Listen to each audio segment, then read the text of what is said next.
You know what I hate more than anything in the world? When I come home, and then my girlfriend comes home from work. I just fucking hate it.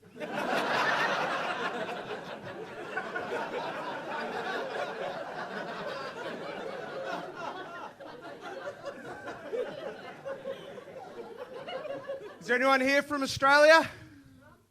I think you forgot to mention I was from Australia, if you haven't figured out already.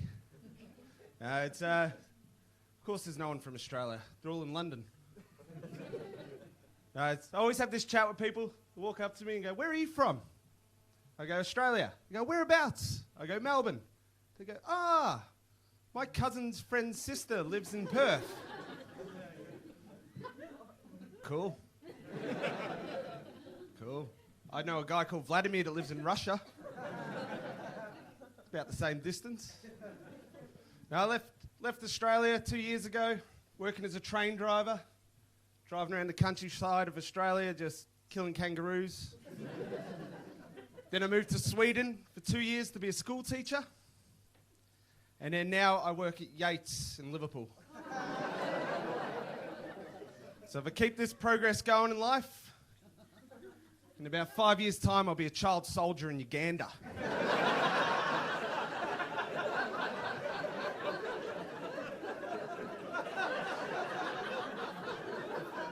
It's me, Coney, and the boys on the marching powder. It was great, though. I loved school teaching in Sweden. I wasn't qualified. Just blagged my way through it the whole way. I was working as a PE teacher.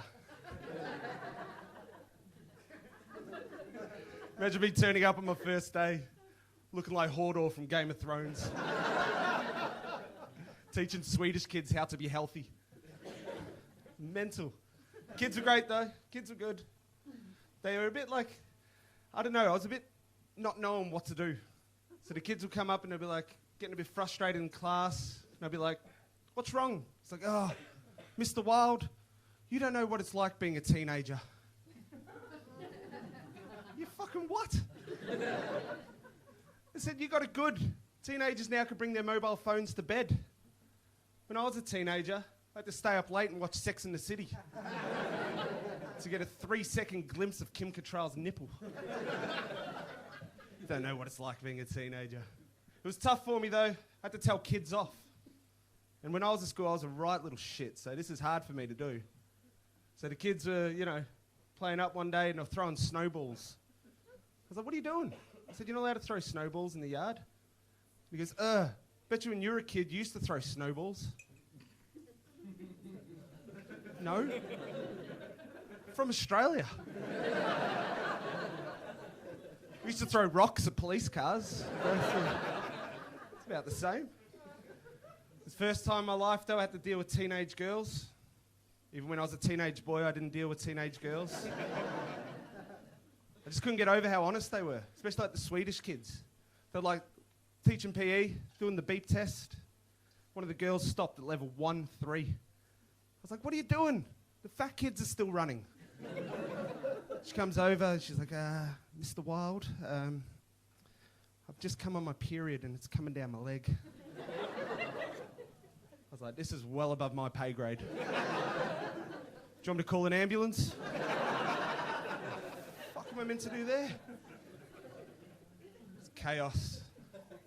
Kids had a little ski trip. They're all on the bus on the way back. They've got their music going, like ABBA or whatever they listen to. So sitting there, bus driver's getting angry because the light's flashing on the windscreen into his eyes. So I went to the back and I go, "Kids, do us a favour. Could you turn the lights off on your phones?"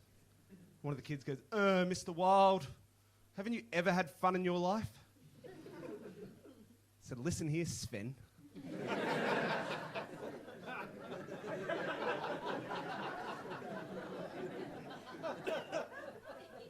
If you think Snapchatting your friends on your shitty little phones is fun, how about you come back to me when you've been to Amsterdam and snorted a coke off a hooker's asshole?"